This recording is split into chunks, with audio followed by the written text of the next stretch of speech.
All right, good afternoon. My name is Trinita Kennedy, and it is my pleasure to welcome you to the live webinar, Curators Thinking Digitally. I am a curator at the Frist Center for the Visual Arts in Nashville and a member of the Association of Art Museum Curators, or AAMC. I am currently serving on the AAMC's Professional Development Committee, and I will be our moderator today. Joining me are our three panelists who work at two incredible museums. The panelists' biographies are in the webinar description, and so in the interest of time, I will simply introduce them by name and title. And they are Lee Glazer, Curator of American Art at the Freer Gallery of Art and Arthur M. Sackler Gallery in Washington, D.C. Say hello, Lee, please. Hi, everybody. Hello, Lee. Happy to be here. And then two colleagues from the Isabella Stewart Gardner Museum in Boston, and they are Christina Nielsen, the William and Leah Poorvu Curator of the Collection and Exhibition Program, and Carolyn Royston, Director of Digital and Information Services. So thank you. Yes. And so thank you to all of our panelists for your time and for your willingness to share your experience and hard-won knowledge. And thank you too to everyone in the audience for joining us. We're really pleased that so many people are interested in our topic. So this webinar is one of many offered by the AAMC on essential skills and timely issues such as this one, and the latest discoveries that define the profession of art curator. Webinars are open to both AAMC members and their guests, and all webinars are available on the AAMC website, which is artcurators.org. So Lee, Christina, Carolyn, and I are gathered here today to discuss how the rise of digital technology in the 21st century is changing how curators think about and accomplish their work. And there is a fundamental shift in museums today towards the digital realm. And for curators, this means that we're starting to work on projects in the digital field that relate to collections and installations, exhibition catalogs, and other kinds of scholarly research. All of this makes it a very exciting time to be a curator, but speaking from personal experience, it can be difficult to keep up with all of the latest technological developments, and also just to know what the possibilities are. So we have about 1 hour together, and the way that we have structured our webinar is we're going to spotlight two case studies of curators learning to think and work digitally. And Lee has been chosen for this panel because she is a digital pioneer, and she has successfully completed several projects related to the Freer Gallery's renowned Peacock Room. And these projects include a content-rich, interactive website intended for use at home or in the library, the classroom, and then also a free iPad and iPhone app that can be used in the galleries. And these projects have really shown us in a new way, kind of deepened our understanding of the multi-layered history of the magnificent Peacock Room. And then Christina and Carolyn have been chosen for this panel because they are currently involved in an extremely ambitious project, which is the digital transformation of the Isabella Stewart Gardner Museum. And that's very dramatic. Among other things, they will launch a new website later this year with curatorial content at its core. So that is our program for today. We will begin with Lee, and then actually Carolyn and Christina are going to present together, and we'll really get to see the dynamics of their relationship.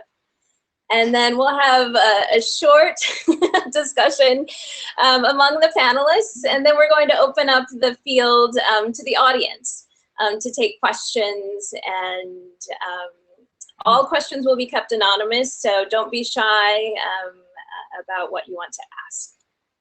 So without further ado, let's go ahead and begin with Lee and her project, The Story of the Beautiful. Great, thanks, Trinita. Hi, everybody. I'm actually going to start off by showing a PowerPoint and taking you through some aspects of the website, kind of talking through some of the decisions that we made, some of the content that we developed. So I'm actually ready to go to the PowerPoint now whenever we can do that. Let's see. Here we go. Hold on. Groping around with the technology a little bit. Bear with me. So let's see. The PowerPoint should be visible in just a second here. Is everybody seeing that now? Yes. Great. Okay. So here we go. Okay. So just to give a little bit of background before we get to the website, let's actually talk about sort of a little bit of traditional curatorial work. In 2011, I oversaw the reinstallation of the Peacock Room, which of course I'm sure most of you know is James McNeill Whistler's famed decorative interior. And what I did was I reinstalled it to its appearance in 1908, when it served as an aesthetic laboratory in the Detroit home of our museum founder, Charles Lang Freer. Filled with more than 250 ceramics from all over Asia, the room, which was originally a dining room in London in a private home, Freer really used the room as a kind of aesthetic laboratory to explore his belief in what he called artistic points of contact between East and West. The Peacock Room has been permanently installed at the Freers since it opened to the public in 1923, and it is both one of our greatest treasures and also one of our most problematic and challenging objects. And so why is it so challenging? There are several reasons for that. Starting with our institutional identity. So the Freer and our sister collection, the Sackler Gallery, together form the Smithsonian's Museums of Asian Art. Of course, we also have this very important collection of American art of the aesthetic movement, but because our tagline is the National Museums of Asian Art, many visitors over the years have been puzzled to find a Victorian dining room on display.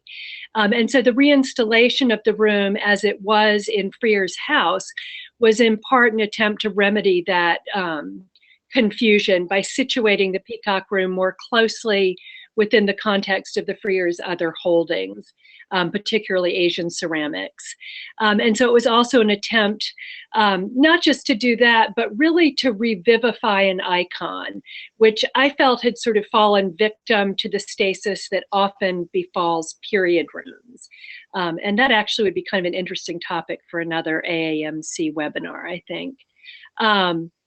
In any case, what we wanted to do was to show there wasn't a single story of the room, as Whistler had claimed, but rather to show multiple chapters of the room's history, reflecting its dynamic cosmopolitan history.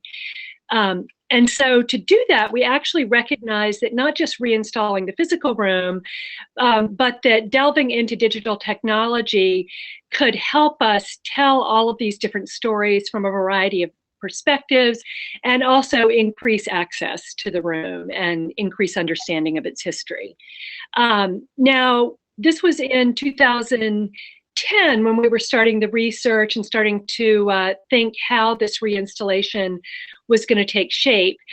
At that time, we had one web designer on staff, and so we just didn't really have the capacity in-house to take the Peacock Room digital. So while I was doing the research necessary for the actual reinstallation, I also set about developing a partnership with Wayne State University in Detroit. The reason for that was that Charles Freer's house is actually now part of the Wayne State campus, where it's a research center rather than a historical monument. But they were interested in working with us. And so together we created a digital archive and an interactive website that we called The Story of the Beautiful, Freer, Whistler, and Their Points of Contact. And you can see on the screen the two different web addresses that you can use to access the site. Basically what happened is we worked with Wayne State's team of digital librarians and immersive learning specialists. They provided all of the technical expertise to build and design the site. And what they did was they customized pretty widely used open source software, specifically Omeka, which was probably a lot of you all are familiar with Omeka. It was developed by the Roy Rosenzweig Center for History and New Media at George Mason University in Virginia. And it was specifically for the publication and exhibition of cultural heritage objects. It was in use at the time we started working with it by various libraries and archives. And now in 2017, I think it's quite widely used, not just by libraries and museums and archives, but in university classrooms as well. So while Wayne State was working on all of the technology, me and my team were developing the content and sort of directing operations on all fronts. But I have to say, I hope nobody asks me too much about the back end technical aspects of the site. My colleagues at Wayne State created a spec sheet that's available in the handout section of the webinar. And for those of you who understand those things, I think you'll find it really useful. So the project overall took about 2 years from start to finish, working kind of by fits and starts, to tell you the truth. There wasn't a lot of money for this. We got a little bit of seed money from the Smithsonian, who was interested at that time in what we were calling then Web 2.0 projects. But basically, the museum was letting me devote some of my research time to this project, and my Wayne State colleagues, it was the same thing. So it was a very bare bones operation in terms of cost, but a lot of manpower went into it. So it took about 2 years, and it launched in 2012, shortly after the reinstall of the actual room. And the site resides on Wayne State University server. There are various reasons that made it easier for them to be able to maintain the site over time. But it was important for us at the museum for our visitors to be able to access the site through our Freer Sackler site as well.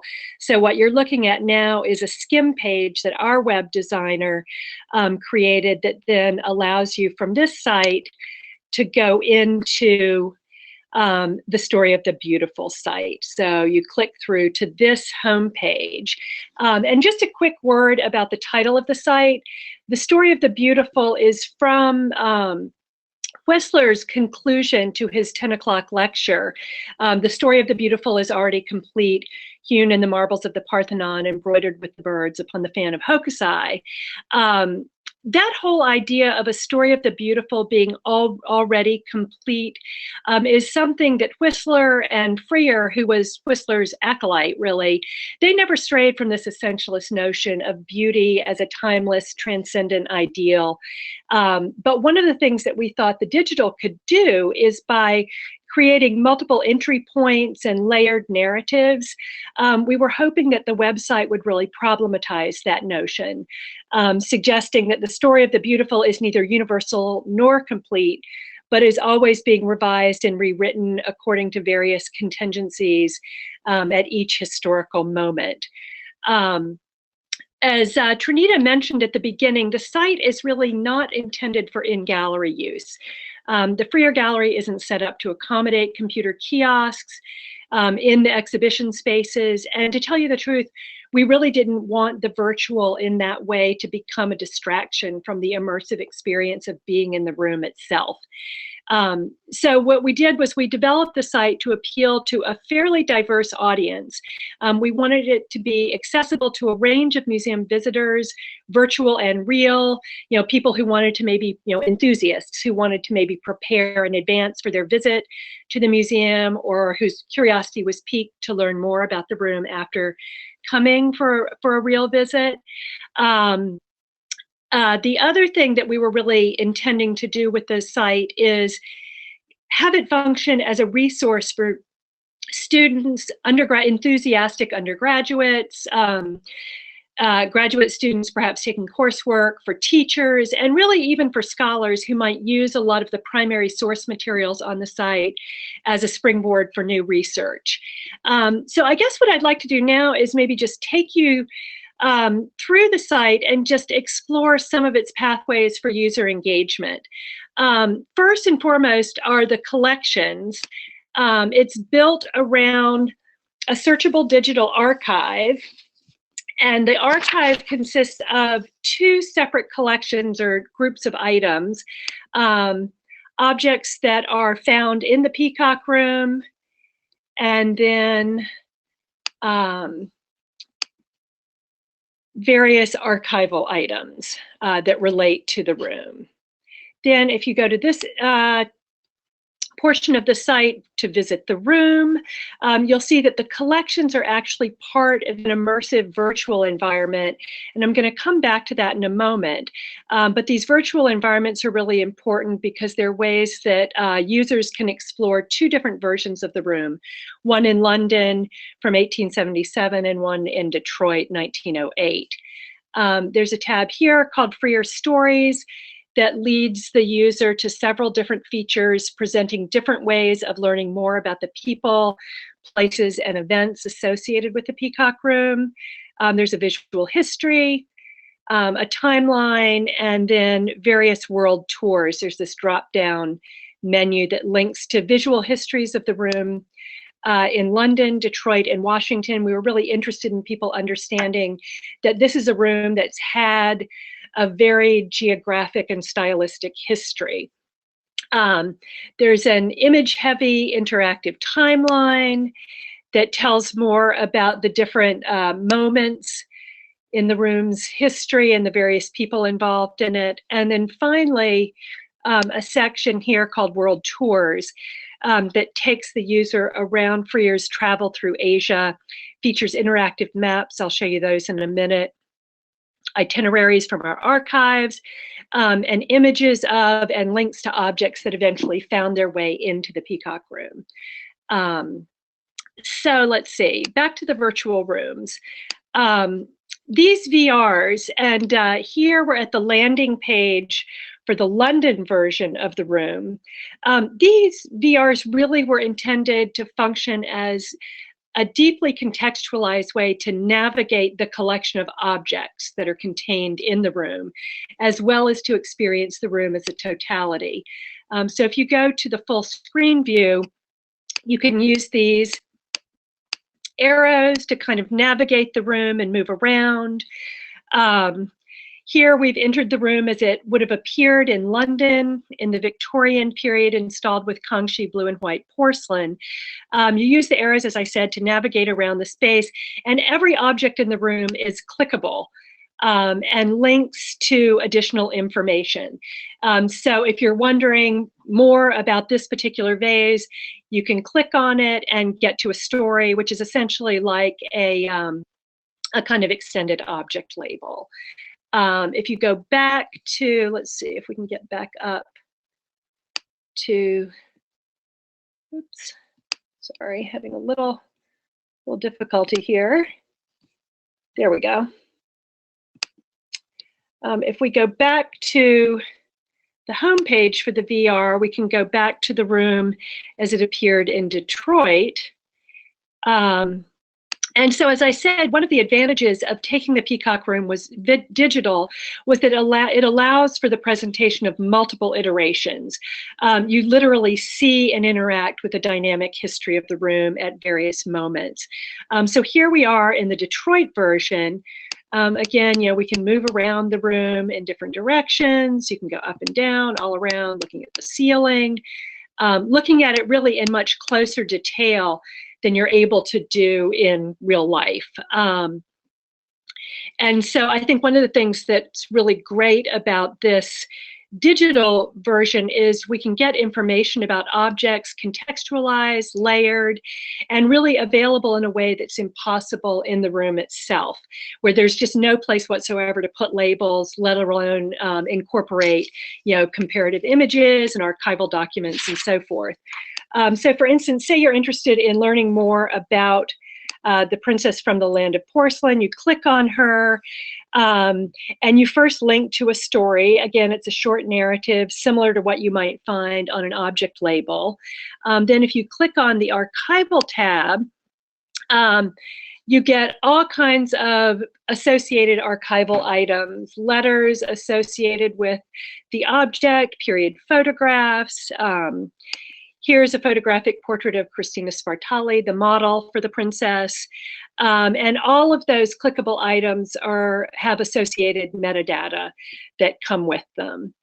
One of my favorite aspects actually of the site, moving quickly to another area, is this one, Freer's World Tours, the section of the Freer Stories tab that takes you on 3 of Freer's 5 tours through Asia.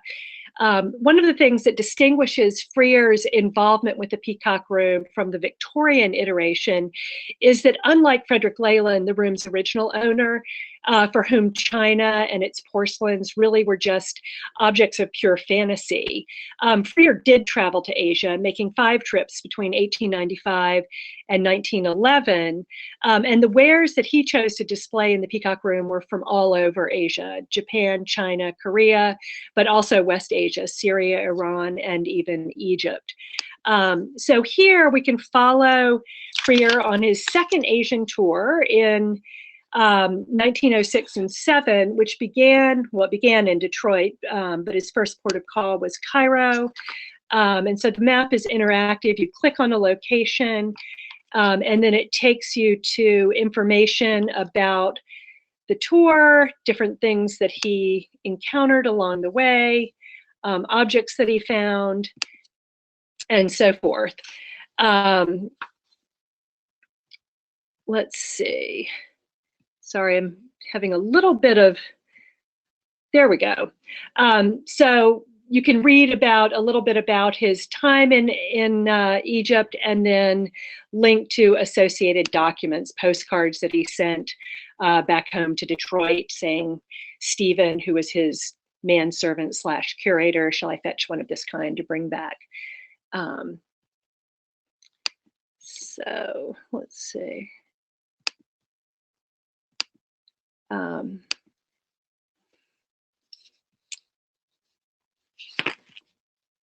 So moving along, various different avenues to explore. As I said, the visual history, a timeline. One of the things that you can do when you're clicking through some of the specific objects in the collection is we've got all kinds of different interactive opportunities to share images. We've invited users to tag so that creates another way to search and organize objects on the site. And it's been really, I have to say, I think it's been a huge success. Since it launched in 2012, the site has had more than 5 million hits and hundreds of thousands of unique visitors. And this is the real surprise, from 70 different countries. And kind of shockingly, users in Saudi Arabia, China, places that you wouldn't necessarily expect had a burning desire to know more about the Peacock Room are some of our biggest visitors to the site. American users tend to be, or continue to be, at the top of our metrics, but really it's just quite amazing that we've reached such a wide international audience. And so that's been really terrific to reach that many people. One of the problems, actually, and Trinita mentioned this, that the Story of the Beautiful site didn't solve was the problem of in-gallery interpretation of the Peacock Room. We didn't want and weren't able to set up computer kiosks in the room itself, but we were continuing to think digitally about the room. It's been an iterative process, and I think that's one of the things that all of us find as both a challenge and an opportunity as curators who are sort of used to finishing a book or finishing an exhibition and then it's done. In the digital realm, it's really, you're never really completely done. I mean, The Story of the Beautiful website, I think the design now looks a little bit dated, and we'll probably have to revisit that at some point. But more immediately in 2013, we decided that we wanted to think digitally in a mobile way to make some of this digital experience available to in-gallery visitors of the Peacock Room. Doing a mobile app wasn't something that our partners at Wayne State were able to really get involved in. And so we had to leave that very fruitful partnership and instead, let me see if I can get my PowerPoint back up. Here we go. And instead work with a commercial app developer to help us take some of the content from the website into the mobile realm. So here we go, really quickly, just to take you through some of the aspects of the app and how it differs from the website. It's not multi-platform, way too expensive. We had a very limited budget, unlike the website, which was done on a shoestring with just manpower. Commercial developers want lots of money to create these things. It is available for free download in the iTunes store, and we've loaded it onto loaner iPads for visitors to check out when they're in the gallery. So here we are on the opening screen. This is where you land, and then it very quickly dissolves into an Explore the Room page, which features a flat panorama of the room that's fully interactive. You can swipe through it and get a flat panorama of the entire room. And again, just as on the website, everything is clickable and linked to tombstone info. There also are about 30 highlight objects. That's signified by the little blue box around the objects. And all of the highlight objects have additional stories, comparable images, attached photo galleries, and so forth. Some of the highlight objects here, the Fighting Peacocks mural, comes also with additional media audio that we reappropriated from an old Guide by Cell tour from a few years before. And then moving quickly back to the main pano screen, users can navigate to other sections of the app by selecting options on this bottom menu bar. Explore the room, discover the history, which again is an interactive timeline organized chronologically as well as geographically. We have a video, which unfortunately we don't have time to watch today. It's one of the best parts, I think, of the app because it actually takes you behind the scenes of the reinstallation. There's footage of us in collection storage, re-identifying ceramics. And so it sort of takes away a little bit of the mystery of what curators actually do behind the scenes. There's also a fun feature. Here's another bit of the timeline. And then a fun feature that allows users to create a postcard, a digital postcard. They can kind of play curator by dragging and dropping a small selection of pots that are included in the Peacock Room onto the sideboard, arranging them in a way that they think is beautiful. And then once they've done it, they can send themselves a digital postcard. So those are the two examples that we worked on. We've also, since doing the app, taken the Peacock Room into the Google Art project, where it's undergone a variety of iterations, including a sort of virtual reality tour where you use the Google Cardboard goggle type of things. So continuing to make it more and more available on a variety of different platforms. I'm going to close out the PowerPoint now and go back to being live with you guys. Let's see. There we go. So just to very quickly sum up, even though the web and the app overlap in terms of content, each technology really achieves something very different. The app is very slick and actually technologically more advanced, but conceptually it's actually more simplistic and its functionality is a lot more restrictive than the website. The website allows you to share objects, search for them, download images, We can actually gather new research from scholars because there's a way to interact with users that you can't do with the app. And again, just to reiterate, the app was created by commercial contractors. And so its very sleek look and feel was the result of proprietary software. And even though the contractors were very eager to please us, ultimately they were just fixed on deliverables. Whereas our partners at Wayne State were as interested as we were in kind of epistemological questions about how do you take an experience digital, what does digital curation mean, and so forth. And then I guess just speaking professionally, we all felt that going digital really expanded our professional reach so that we went beyond being art historians, beyond being curators, and were able to enter this new realm of digital humanities. And so I have to say the project, while it was really difficult, every digital project I've ever been involved in, I vowed I'll never do another. Then they keep kind of pulling you back in because it is incredibly collaborative and really transformative. And I think that just by thinking digitally about the Peacock Room, it was just a really enriching experience for me personally, going beyond the museum, and has also just provided so many multiple modes of experience for our visitors and hopefully for people in the field as well.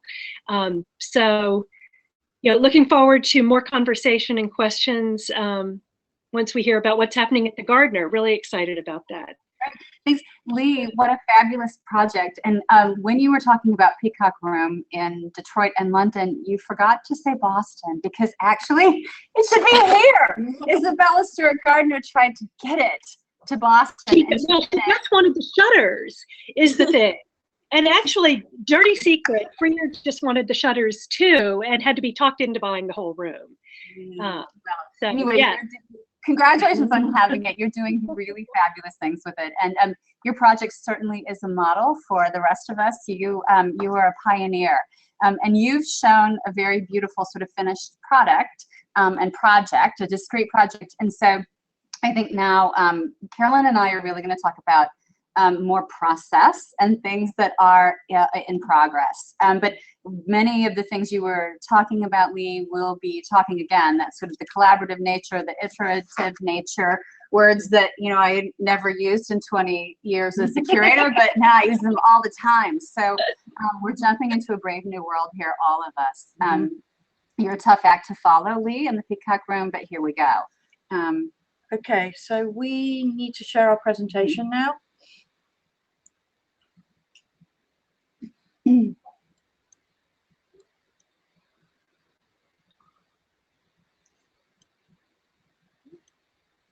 All right, so digital transformation in progress. And as I said earlier, transformation sounds very dramatic.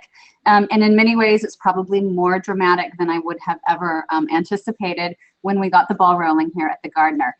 In a nutshell, we're really talking about two types of transformation. One is external, the type that deals with our audiences. And so how we will be sharing our collection, our programmatic resources, and also the legacy of our institution with multiple types of visitors, and how we hope to amplify the visitor experience. The other type of transformation really is internal. That is to say, with our colleagues, we have a number of new initiatives that we'll talk about very quickly. And also, we are sort of groping around to figure out new ways of working together because, as Lee said, no project gets done just as a curator. To set the stage, okay, so we're already fighting, Carolyn and I, because I'm advancing and she's taking me back. But here we go. The Gardner is, as for those of you who've been here, it's a very sort of unique experience built by a woman, opened in 1903. The heart and soul of the place is this gorgeous courtyard that you see, and then a number of galleries that encircle it that contain a collection of about 15,000 objects, noted artworks by Botticelli, Michelangelo, Raphael, Whistler himself, and also rare books and archival things that Mrs. Gardner, Isabella Stewart Gardner, collected, and that we're going to be pushing out through digital means much more in the future. because the archives, along with the works of art, show that the founding of this museum was a hugely philanthropic act and also something of a sort of progressive endeavor to give beauty and art to America. The Gardner has, in addition to the historic wing, a new wing that opened in 2012. And the old building and the new building, like this gallery that you see, our Dutch gallery, the Dutch room, is really a sort of conversation between the past and the present, or juxtapositions across time and place. So this is one of the hallmark rooms in our museum, and really, I think the metaphor of being able to see half of Rembrandt's space, if you look at the self-portrait of Rembrandt on the right side of the doorway, you'll see the dramatic use of light gives access to one portion of his face and sort of shields the other half, obscures it in the darkness, makes it mysterious. And I think for many visitors here to the Gardner, that's what the experience of looking at the rest of the collection is like. We have no labels, as you see. We have no didactic panels. And so there's no filter between you and the art. That was Gardner's intent. It was to be an emotional, immersive, not a solely intellectual experience. And that's fantastic, except for the majority of our visitors who actually need scaffolding. So interpretation is really a huge part of what all of us do here at the Gardner.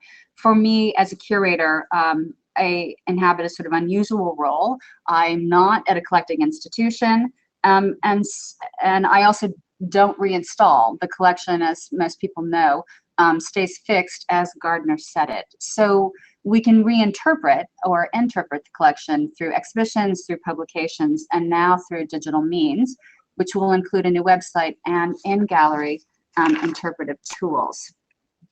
We have a number of stories here at the Gardner that we would love to be able to tell our visitors. For example, El Jaleo by Sargent, one of the iconic works in our collection, also comes with a sketchbook. We have a sketchbook in the collection with a number of gorgeous preparatory drawings that Sargent made for this work.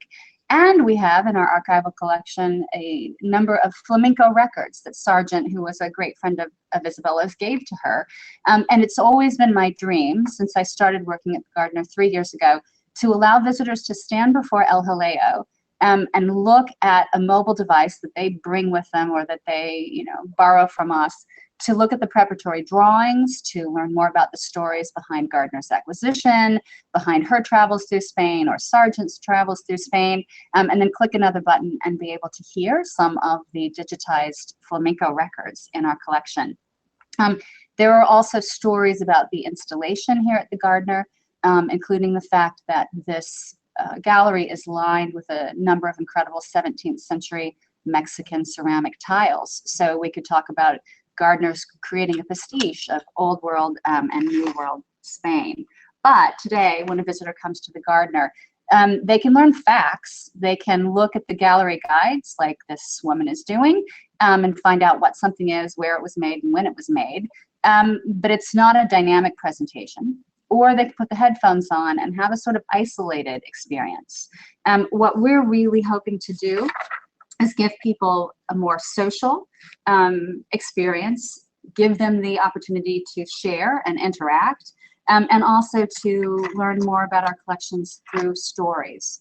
When I started in 2014, we had an outdated website, no on-site digital interpretation, and a limited social media presence. But we did have some initiatives already underway. So a digitization process and a photography process for the collection was underway and has been worked on by several different departments within the museum. And I know, for example, we have people watching from the Walters. I know you're embarking on making more of the manuscripts digitization project that you did, and looking more fulsomely at your collection in total. Many of the projects Carolyn and I are talking about, whether it's digitization or website, are things that a number of you out there are going to be doing. And I think you're probably kind of hitting some of the same issues that we are. And that is that it's time for these things to sort of grow up and become more professionalized, because we do have public-facing things that we want to do with them. So in 2014, as we were looking at, as an institution, at a new change, our director, longtime director, had announced, or was about to announce retirement, and we knew we would be getting a new director. The board allocated funds for more sort of expanded digital work, but really where to start.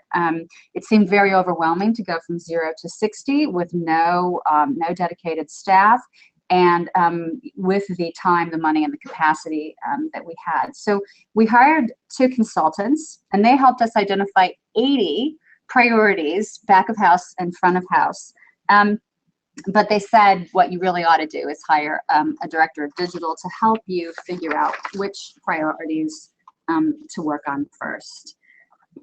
Flash forward to 2016, and we began taking small steps that brought the visitor in and gave them more of a sort of interactive stake in the museum. For one thing, we began allowing visitors to take out their cameras or phones and snap pictures. There was a lot of internal discussion even around this small step, and we do have very tight galleries, so there were conservation concerns that were very valid, but there were more philosophical risks too, like letting go of control, and also again, thinking about damage to the collection. So we thought, we'll open this up for a month. If something terrible happens, we'll shut it back down. And I'm very pleased to say that at this point, knock on wood, nothing has happened to the collection. We also realized on the flip side that there were risks in not moving forward. One would be that we wouldn't meet visitor expectations and that we would appear antiquated and irrelevant. So, taking a big leap then into the water, our head of education and I traveled to the museums and the web conference in 2015. And as a curator, I can say I highly recommend that everyone in a field go to a conference in another part of the sector, because you'll learn very interesting things about yourself.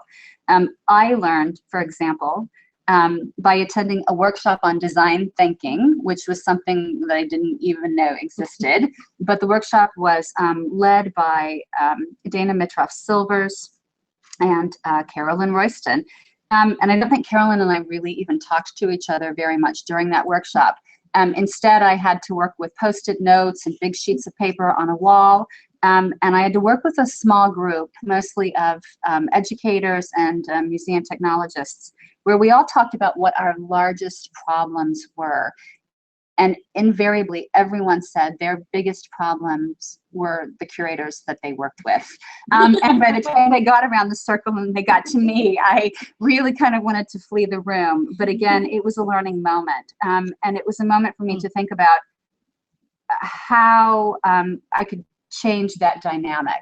The Gardner is it was a medium-sized institution, so we're small and we can be nimble. And I realized, one way to radically change that dynamic would be to bring in a director of digital who would really push both me and other members of the institution to propel ourselves forward. So we can come back to this at the end. As Lee already said, as curators, our roles are really changing. We no longer can just sit in a corner and write our exhibition catalogs and then kind of push out projects that are complete and done. Everything as we know now is more collaborative, more iterative, and I think we can fear, as I did, or as Gardner did with letting visitors take photos. We can fear loss of control, and we can fear becoming irrelevant. But I would say if we don't actually move forward and be a leader in cross-institutional discussions with our colleagues in digital, in education, and marketing, then we will, in fact, fulfill our own prophecy of becoming irrelevant. Okay. On that note, hi everybody.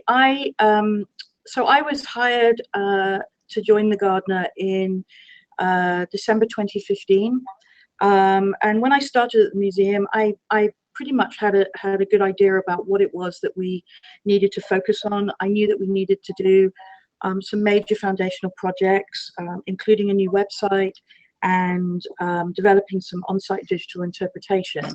And then about a month after I joined, our new director started, and she came in and really challenged us to think about putting our visitors first and what that would really mean. And this was extremely helpful for me because I could see through our digital projects that this could really be a catalyst for change, and both in terms of the projects that we were going to do, but also in thinking about the museum staff, structure, the roles, the sorts of skills that we were going to need going forward. I really wanted us to have a holistic approach to the way that we think about digital, so that it's not something that sits in a silo, but is something that's fully integrated into the visitor experience. And I wanted this to happen across all of our touch points, because digital permeates every single area of the museum. And so it's very, very important that we think about it in terms with our visitors, from the first encounter that they have with us on the website to their experience when they visit, and then any opportunities post-visit that we can continue the relationship and continue the engagement. So we started out, before we actually did anything, to do some visitor research and to ask some questions about what visitors wanted, about how they were using our current digital provision, and what they were looking for and what they wanted. And we really wanted to move away from talking about anecdata, so anecdotal, you know, they loved us, we really enjoyed that, to really having proper data to help us to think about making informed decisions. And so this kind of helped me then to set up what I felt was an approach for us to adopt as we began our digital journey. So first and foremost, I wanted us to be visitor focused, and that means being holistic and integrated in the way that we think about digital. I wanted digital to be seen as part of a wider visitor experience. And I wanted to make sure that we built in more evaluation and learned as we went along. I wanted us to focus on key projects, so that making the collection more accessible on site and online, developing a new website, and piloting a new on-site digital tool. And finally, I wanted us to think about different ways of working. So how can we build digital capacity across the museum? We're never going to have a big digital department, but everybody needs to start to think about digital as part of their everyday job. And also that we need to be more team driven. So as Christina said, that it needs to really be a collaborative effort across the museum between curatorial, digital, education, marketing, and visitor services. So this was really our important principles and way forward for us. Then we undertook a really interesting activity called visitor journey mapping. And this was really... this is what I'm talking about with the Post-its and the big sheets of paper. It used to scare me. Now I love it. But now this was really about taking a step back and looking at that entire visitor experience across all the touch points. This is really a digital project. It's really a project about thinking together about what is it that our visitors want and need, and to put ourselves in their shoes and to think about their experience. So we spent 2 days together workshopping with an external company called Frankly Green and Webb, who really got to help us to think about what that journey looks like, and to really challenge the assumptions that we have about the visit. And at the end of that process, we came out with a journey map, and this journey map is just an example. There's lots of different ways that you can do it, but this was really a focus on first-time visitors. And the reason that we came out with that was because actually what we identified is that 65% of our audience is actually first-time visitors, and so if we can get the journey and the experience right for them, then we're going to be able to do that for everybody else. So this map shows various touch points, as I mentioned, from pre-visit, entrance, transition from the modern building to the historic one, the experience that visitors have when they're in the palace, and then leaving and the exit. And it highlights really all of the various ups and downs of that journey, and you can see it's, you know, an emotional roller coaster. And what we really wanted to do, and what we got out of this, was to think about what do we need to do in order to better support and better prepare our visitors for the first time that they come to the museum. And out of this, we created a visitor experience steering group and a visitor experience team. And now we're actually working on about 20 pilot projects, some of them very small, such as signage and different script for admissions, to see if we can address some of the various challenges and pain points that we identified from the mapping process. So this also then enabled me to really think about the website in a different way, because if we're thinking about how do we better prepare our visitors for their first visit here, then we need to make sure that our website also answers that need. And so the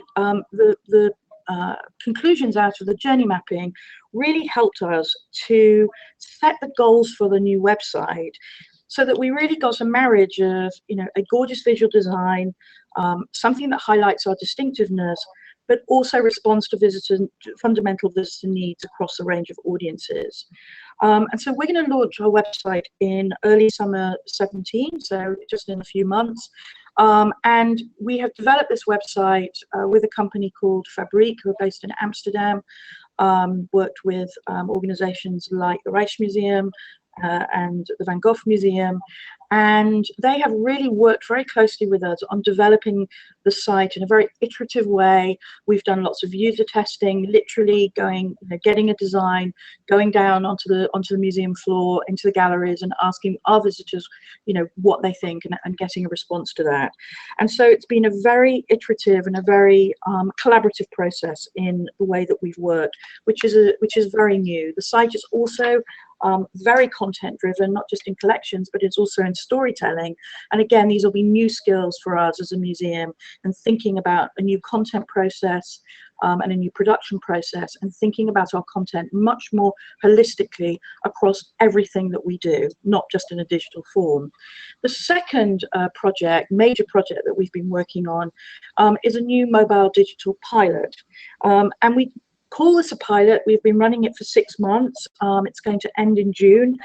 And we really, again, this is very, very closely aligned with the journey mapping. And it really is the fundamental design challenge around our pilot is, how do we create an introductory narrative tour to help scaffold and frame a first-time visit? So we're working very, very closely with one of the challenges that was identified in the journey mapping.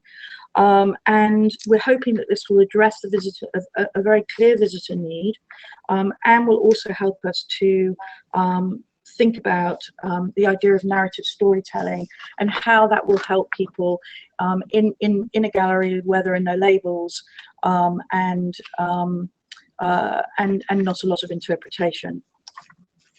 So that was a very brisk run through these two projects, which are occupying a lot of our time, but we're very excited about them. And I think one of the things that we're very conscious of is, you know, we're at the beginning of this journey, and we're moving really into a very content heavy and very content driven environment, where we are really looking at how we can think about content in a very holistic way across all of our platforms and all of our channels, whether it's on site or in a digital form.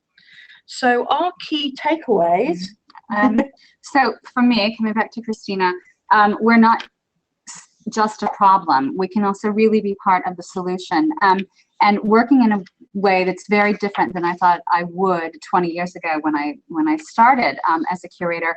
I realize now our work is going to only become more and more collaborative, more and more iterative, as Lee has already also said. And that I think in this going forward, we're going to have to think very closely about what each team member's role is. And so for curators, I think, you know, we do remain the experts. We have incredible basis of knowledge. And I think we can, if we're involved and sort of leading the conversations, we can figure out and suggest what stories we want to tell, how the collection should be presented, make sure that the information is factual, and then really realize that we will need to rely on the expertise of other team members to make that information engaging, not just to our sort of scholarly audiences, but to a range of audiences.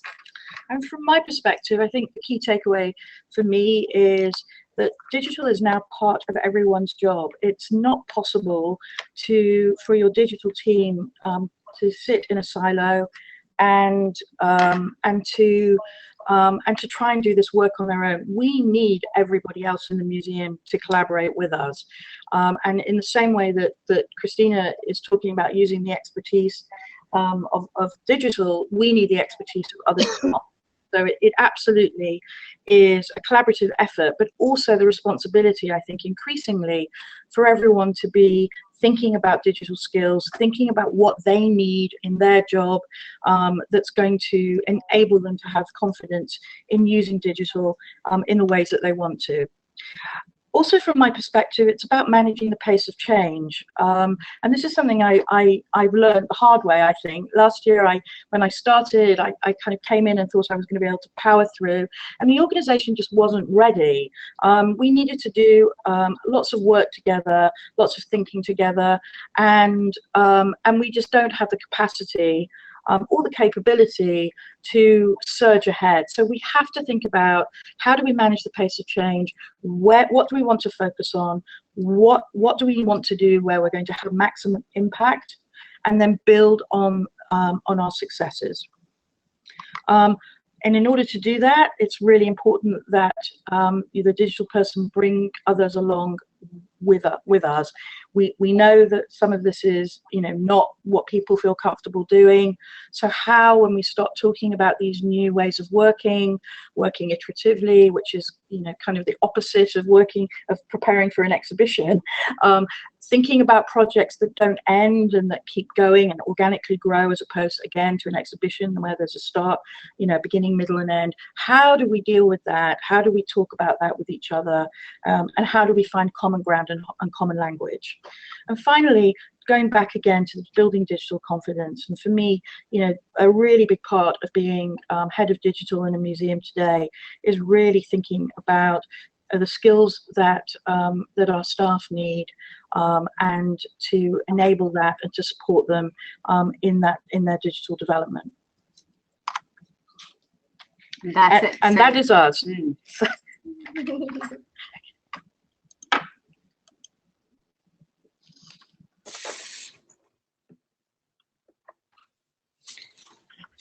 All right, wow, those were 3 incredibly informative presentations. Thank you so much for all that you prepared. We do only have a few minutes left together. I encourage members of the audience to send in their questions. And I should also mention that this is my first time moderating a webinar, and I just sent someone's question to the trash can. So if you sent a question in the last 5 minutes, please resubmit it. I do, if it's okay, I'll go ahead and ask one of the questions that we received. So is anyone comfortable discussing budgets? So for example, Lee, for the app, are you able to share with us what the budget was? It's all lost in the fogs of war now, but I think it was about $75,000. Which is a lot of money, actually, for, and it's not something that we would have invested in if it weren't an object that is iconic and, always going to be there and always going to be on view. Now, that said, it's not something that we can update. We would have to pay more money and have the developers go in and sort of redesign and rebuild things. And of course, one of my goals with the Peacock Room itself is to not just keep it in a static condition, but to introduce new objects, new points of view, and so forth. So the foyer is currently closed for some modernization. We have been able to finally get a power source into the Peacock Room, where we're going to be able to mount an iPad on the railing that goes around the perimeter of the room and make the app a kind of permanent fixture. But it's only going to be permanent as long as the room is installed in the way that it appears on the app, which will just be for another couple of years at most. So So yeah, so that's what it cost, and I think it's probably kind of the going rate. They're probably, you know, it may be getting a little bit cheaper now as there's more demand for it, but so it was a very demanding project because it had so many digital objects that needed to be kind of hand coded to make them all clickable. Yeah. And then we have another question for you, Lee, and that is, can you track the time that visitors spend in different places? Do they go really deep? It probably can be done on the website, certainly, but I haven't done that. And I have to say, one of the aspects of our digital work in general, but this Peacock Room project in particular, is that it's been very ad hoc. So I'm quite in awe of you all at the Gardner, who seem to have a real strategic plan and are really being very purposeful and thoughtful in advance. I think that you're going to end up seeing the results of that when everything kind of goes public this summer. And it's great. We have not done that. And so one of the things that we haven't done is track the way that people are using these things. We've, you know, succumbed to anecdotal research. You know, every summer I make an intern stand in the Peacock Room and talk to people about their feelings about the iPad. And so that's definitely something that we should think about doing just as a museum-wide going forward, for sure.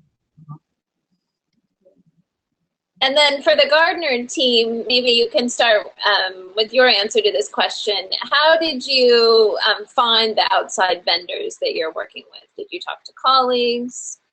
I know you're working with an outside web developer. Yeah, so I knew about the company that did the journey mapping with us, and talked to them about what I thought, and then together we developed a sort of brief for that project. And for the web developers, we did a competitive tender. We wrote an RFP, a request for proposal, and we invited about 12 different companies to tender, and then we picked Fabrique.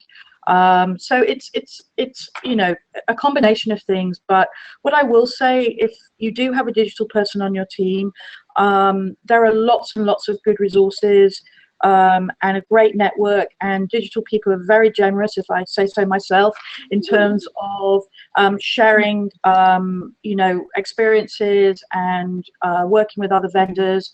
I'd be very happy if people want to email me or ask me. I can point them in the direction. One of the places is the Museum Computer Network, MCN, you know, it's a very friendly place to go and ask for some expert advice. And I think too, one of the things Carolyn and I have been doing is really thinking about making inroads between, say, AAMC and MCN. She's actually the president of MCN this year. So we are talking, you know, to Judith at AAMC and thinking about how we can get curators to go to more digital conferences and vice versa, because I think we just need to keep talking to each other more for ideas, not only on how to find vendors, but how to think about how we work and how to approach projects. And you know, Lee, your project was early, and as I already said, such a huge model. You know, I think you can only really do the work in advance if you have strong sort of thought partners across the institution. Yeah, and I would say as well that you know, every organization that I know of has got the same issues, the same challenges. I mean, the things that I've talked about, that you've talked about, Lee, I guarantee that everybody that's sitting here on the attendance is having some kind of challenge around that. So I would, again, I would say, you know, the opportunity to share, the opportunity to talk to other people, other institutions. So much of what we do is replicable, and yet we seem to approach things time and time again like it's the first time anyone's ever done it. So I think there's so many opportunities for, you know, not just cross-departmental, but cross-organizational sharing as well. Absolutely. All right, why don't we go ahead and do one more question. Actually, Carolyn, your visitor journey mapping was very interesting. I've never seen a document like that. And what is a good place for us to learn more about that? There's some resources. I mean, that I think that journey mapping is something that is happening and has been happening across lots and lots of different sectors, industries outside of the cultural sector, and I think it's relatively new to museums, but it certainly is growing, I think, over the last couple of years. There are a couple of good sites. The Franklin Union website has resources on it. There's also Dana Mitrov Silvers that Christina mentioned, who has a website called Designing Insights, and lots of good blogs and articles on that. And yeah, I mean, again, I mean, I'd be very happy if people wanted to contact me and I can point them in the right direction. And I would also say more low tech, frankly. Talk to your visitor services team. I mean, Lee, you talked about volunteers getting insight from visitors who are there. There are already people at your institution who know where the pain points are and how a visitor's experience could be amplified through digital means. I think the key, and what I'm most excited about here is that we did that journey mapping, and it was a really great exercise, and just the process of us, so about 25 of us together for 2 days looking at visitor experience was so valuable. And then, but the second part of that is actually what we then did afterwards. We didn't just do the map, we then took the map, and the director gave us a mandate really to say, okay, let's see if we can solve some of these challenges, some of these pain points. And that led to us now creating the visitor experience team. And so it was really, it's been a catalyst, I think, for us to really think and work differently, and has been very positive just in the process alone. But also just, actually seeing that very small differences, like putting a sign somewhere, that suddenly people know where the toilets are. I mean, it's great.